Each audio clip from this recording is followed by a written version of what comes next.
نماز کے اندر سورہ کی ترتیب واجب ہے جناب ادریس صاحب برما۔ نماز کے درمیان جب ہم تلاوت کرتے ہیں تو سورہ کی ترتیب یہ واجب نہیں ہے۔ سورہ فاتحہ پہلے پڑھنا اور سورہ بعد میں ملانا یہ واجب ہے۔ آپس میں ایک سورہ اور دو سورہ ان دونوں کے درمیان جو ترتیب ہے یہ ترتیب واجب نہیں ہے۔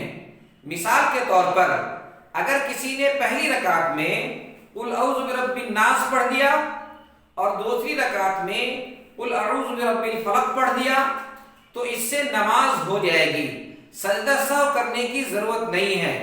البتہ جان بوجھ کر کے سورت کی ترتیب کی رعایت نہ کرنا یہ مکروہ ہے، خلاف اولیٰ ہے۔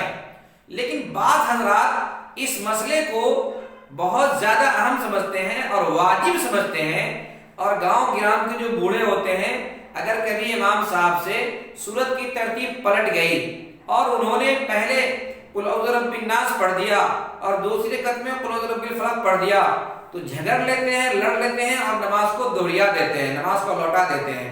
وہ یہ سمجھتے ہیں کہ سورت کی ترتیب واجب تھی اور انہوں نے سجدہ سہو نہیں کیا لہذا نماز نہیں ہوئی، یا یہ کہ بعض امام صاحب بھی ایسے ہوتے ہیں جنہیں یہ مسئلہ معلوم نہیں ہوتا تو سورت کی ترتیب جب پلٹ جاتی ہے تو وہ سجدہ سہو کر دیتے ہیں۔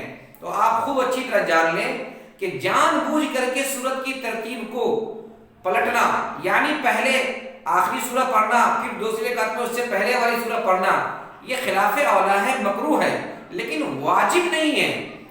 اگر کسی سے ایسی غلطی ہو گئی تو نماز ہو جائے گی، البتہ اس کی رعایت کرنا بہتر ہے۔